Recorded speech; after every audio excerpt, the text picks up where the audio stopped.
आमचे अत्यानंद महाराज म्हणाले ते श्रीकृष्णाचे अवतार आहेत. ते स्वतःच स्वतःला असं म्हणतात कारण ते आहेत. बर, तू अजूनही मला माझ्या प्रश्नाचं उत्तर नाही दिलंस. काय? किती वेळ लागेल? 5 मिनिट. हे सगळं 5 मिनिटात संपणार आहे? हो नक्की? हो, आज शॉर्टकट मध्ये वाचन. बरं ये, थांबलोय मी. हो. अत्यानंद महाराज, तुमच्या कृपेमुळेच घडतंय हे सगळं.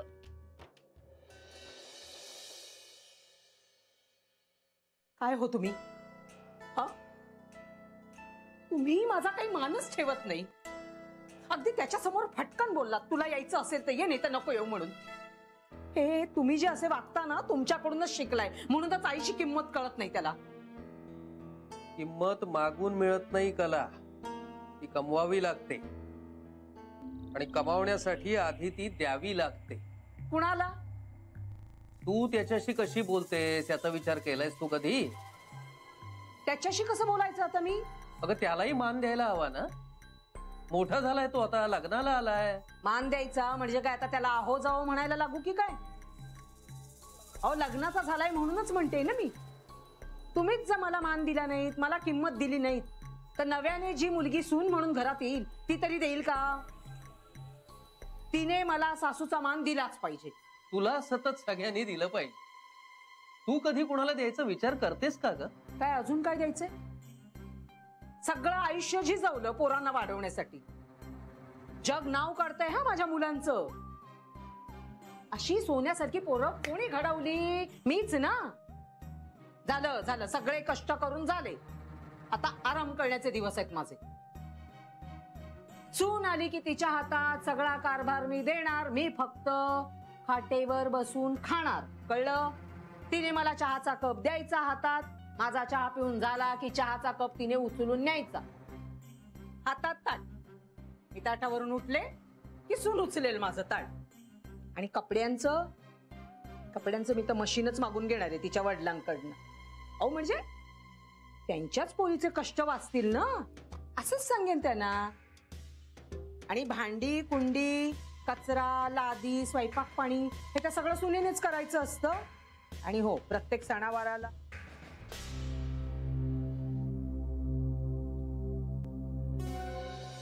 धोन्या, मला जेवण बिवण बनवता येत नाहीये, अगोदरच सांगते, नंतर राडे नकोत.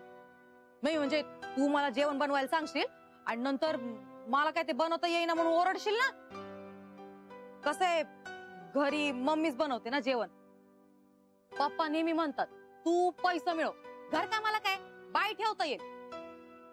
आणि माणसानं कसं स्वतःच्या पायावर उभं राहायला पाहिजे, कोणासमोर हात पसरायची वेळ नाही यायला पाहिजे त्याच्यावर.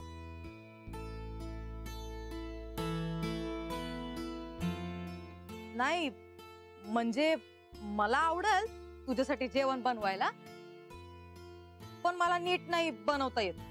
आणि खरं सांगू का, मला जेवण बनवायला आवडतच नाही. लग्न झाल्यानंतर तुझी मम्मी बनवेल का रे जेवण आपल्यासाठी? अगं नाही नाही, नको. त्यापेक्षा आपण घर कामाला बाईच ठेवू. हा,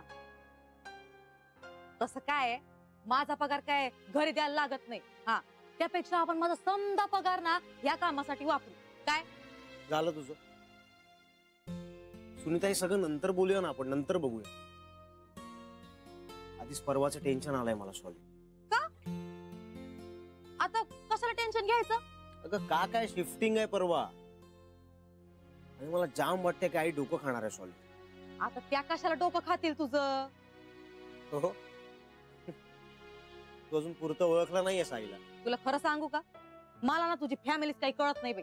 हा, ताई एकदम देव माणूस, बाबा एकदम चांगले, पण समजा कंट्रोल मात्र मम्मीच्या हातात. हे बघ सुनीता, जे आहे ते असं आहे. बर ठीक आहे. हे बघ सुनीता, तुझ्यापासून मी काहीही लपवलेलं नाही. माझं घर, माझी आई, माझी आर्थिक परिस्थिती सगळ्याची कल्पना दिली आहे मी तुला. यार रोन्या, झालंय ना, ठरलंय ना आपलं, सोड आता. पुन्हा कशाला त्या ट्रॅक वरती जातोस? जाऊ दे, चल. मला भरपूर काम आहे. टेम्पोवाल्याला फोन करायचा, अजून शिफ्टिंगचं सगळं बघायचं. त्याच्या पैशाला निघतो मी. धोन्या, मला नवीन घर बघायला कधी घेऊन जाणार? तुला नवीन घर बघायचं आहे? दाखवतो. चला आधी इथून निघूया.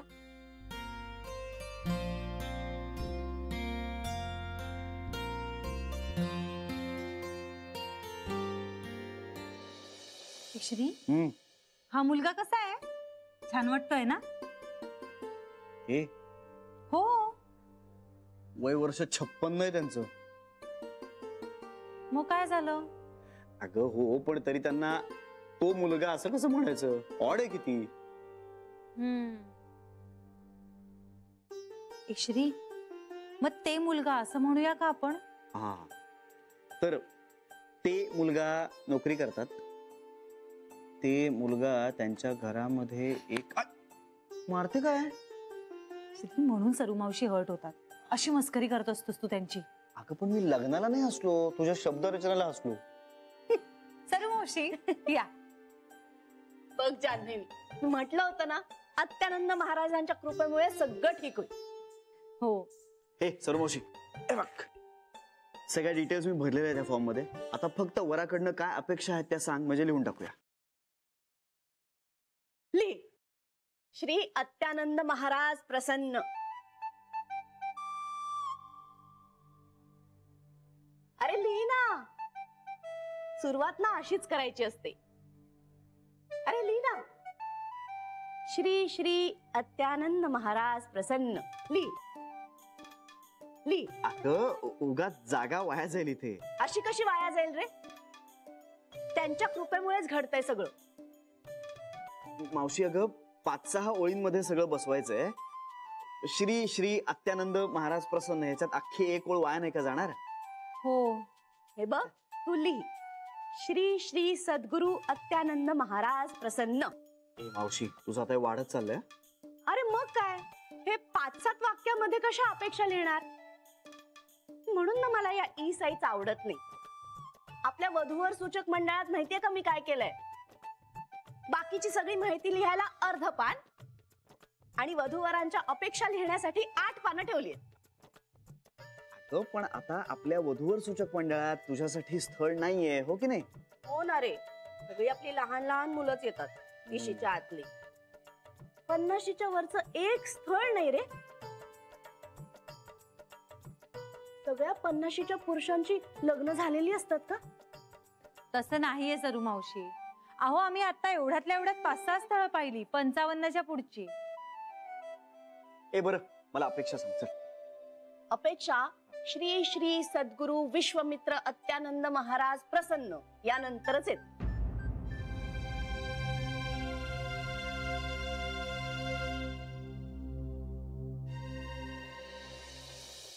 पुन्हा तिथे मनीषच्याच आईचा शेजार असणार आहे. नोकरी करणारी सून आणलीये आणि आता स्वतःच डोकं बडवून घेत बसलीये. पण म्हणतात ना, चुंब जळला ना तरी पीळ जात नाही. ताठा काही गेलेला नाहीये अजून.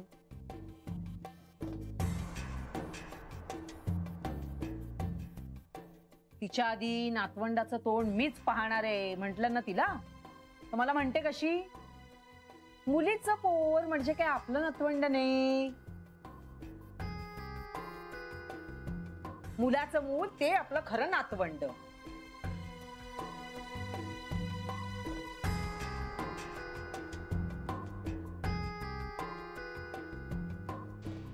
मी म्हणलं, सुनेला चालणार आहे का तुमच्या? तिला म्हणे ना, आधी घर हवं आणि मग मुलबाळ वगैरे.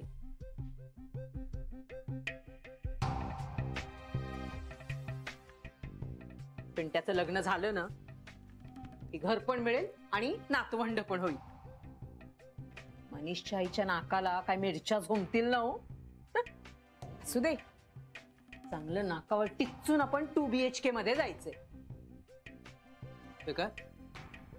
कपडे दे इकडे. कपडे आणि इकडे कपडे दे, मला हवेत. काय चाललंय? दे अहो असं काय करताय? कशाला आता भरायला पाहिजे सामान? मी पिंट्या बरोबर जातोय. अहो त्यालाच नाही जाऊ द्यायचंय आपण. का? अहो तेच तर म्हणते ना मी मगासपासनं. तुमचं लक्ष कुठे आहे माझ्या बोलण्याकडे? आपण आता फ्लॅट मध्येच जायचं. तू हात काढ तू. अहो किती वर्ष खुराड्यात जगायचं आपण? मोठी स्वप्न बघितली पाहिजेत आपण. तू बघत बस मोठी स्वप्न, आम्ही निघालो.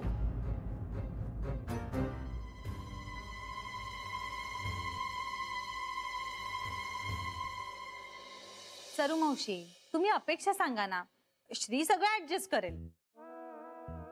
अत्यानंद महाराजांच्या बाबतीत काही ऍडजस्टमेंट नकोय, बाकी काय हवं ते करतो.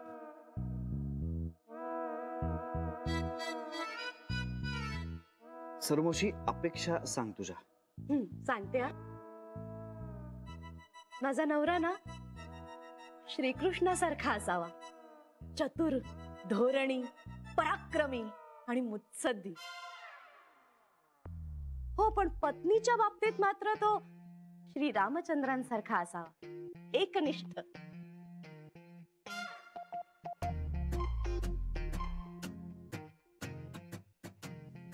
सर्वशी तो पराक्रमी कशाला हवाय तुला? अरे म्हणजे काय, एखादा टेररिस्टने अटॅक केला माझ्यावर तर त्याचा पराक्रमच कामी येईल ना. सर्वशी सरू मावशी, हे सगळं खूप छान आहे, पण आपण थोडस प्रॅक्टिकल म्हणजे रोजच्या जगण्यातल्या अपेक्षांचा विचार करूया ना. हा. हो, पण मला रोजच्या जगण्यातच हवंय हे सगळं. तसं नाही हो. म्हणजे बघा ना, आता मला श्री सारखी साधी राहणी पण उच्च विचारसरणी असा नवरा हवा होता. शिवाय बघा ना, आम्हाला दोघांनाही छान शौकीची आवडच नाहीये आणि दोघांनाही फॅमिली हवी आहे. दोघंही वर्किंग आहोत, आमच्या सवयीही सारख्या आहेत. तसं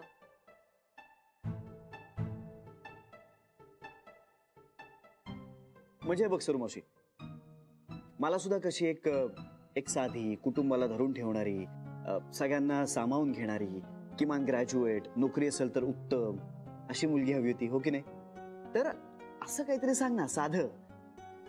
म्हणजे देवाचे वगैरे गुण असणारा मुलगा आता कुठे शोधणार आपण, हो की नाही? म्हणजे श्रीला असं म्हणायचंय की तुमच्या रोजच्या आयुष्यातल्या साध्या सुध्या अपेक्षा सांगा. आणि मानवी अपेक्षा, दैवी अपेक्षा नाही. अच्छा, तसं होय. कळलं का तुला आता? हा. तशा काही फारशा अपेक्षा नाहीच आहेत रे माझ्या. म्हणजे तरुण होते तेव्हा होत्या, हेच हवं तसंच नको असं खूप होतं. पण आता काय रे, वय झालंय ना माझं. वयानुसार अपेक्षा बदलाव्या लागतात, काय करणार. बरं लिही तू. हा, सांग. मुलगा सुस्वरूप असावा, सुस्वरूप, देवाधर्माचं करणारा असावा. अत्यानंद महाराजांचा भक्त असेल तर उत्तमच, पण निदान त्यांचा मान राखणारा तरी असावा. हे गृहीत धरलंय आम्ही. पुढे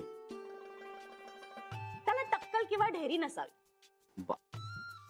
खूप गोरा पण नको हा, पण अगदी काळा कुट्ट सुद्धा नको. सावळा असेल तर चालेल मला. आणि चेहऱ्यावर ना असे पिंपल्सचे व्रण नको, दात पुढे असलेला नको हा. उंच खूप नकोय मला, पण खूप ठेंगणा सुद्धा नको हा. माझ्यापेक्षा थोडासा उंच असेल ना तर चालेल मला. आणि चष्मा असेल तर चालेल, पण नंबर कमी असावा. त्या चष्म्यातून त्याचे डोळे असे बटबटीत दिसायला नको. नाक भाज्यासारखं नको हा, छान तरतरीत हवं. हा, आणि मुख्य म्हणजे आवाज.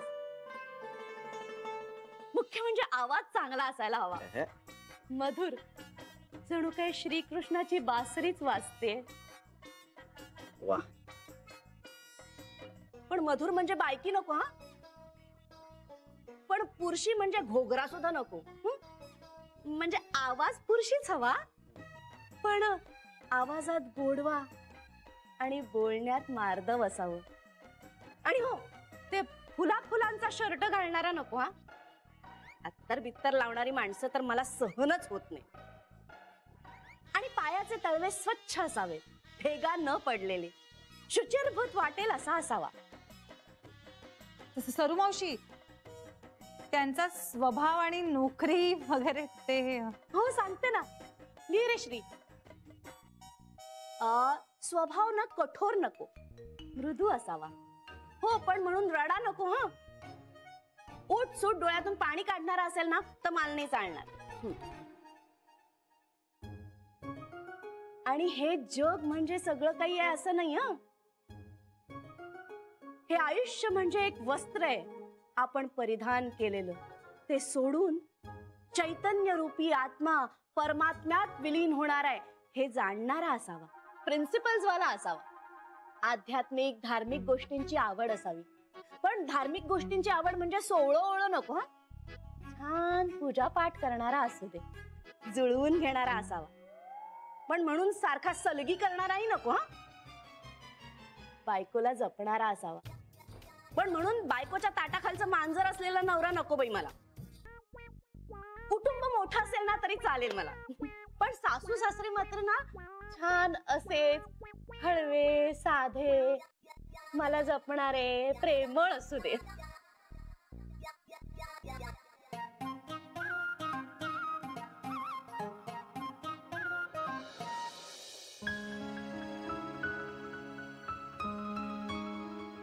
बाबा मी करतोय ना सगळं. अरे, तू एकटा किती करणार?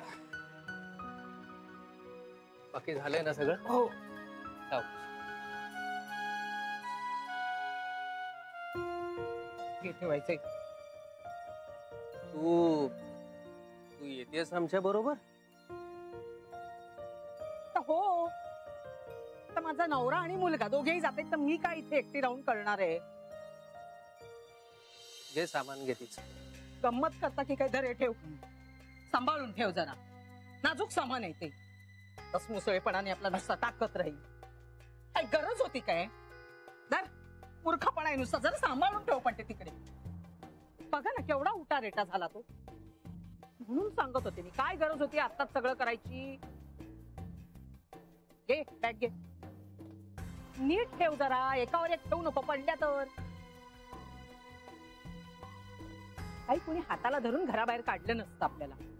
महिना भरला म्हणून काय झालं? 4-6 दिवसच वरचे गेले तर काय बिघडलं का त्यांनी? थांबलो असतो तर काय बिघडलं असतं का? हाताशी सून असती तर काम पण सोपच झालं असतं ना. आई ग, सावकाश. कंबर ना गेली माझी अगदी. ओढव रे बाबा आता ह्यातून. जानूला तरी हाताशी घेतलं असतं. नाही तर तुमचं आपलं काहीतरी नवीनच, तिला काही सांगायचं नाही म्हणून. काय झालं असतं? आली असती मदतीला तर. तिचे दिवस भरत आले, ठाऊक आहे ना तुला? आता अशी कामं करून नाही चालणार तिला. त्यात काय झालं? मी पण 9व्या महिन्यापर्यंत घरातलं सगळं काम करत होते. धुणी भांडी कपडे लत्ता सगळं करत होते. काही नाही हो, तेवढाच व्यायाम होतो गरोदर बाईचा.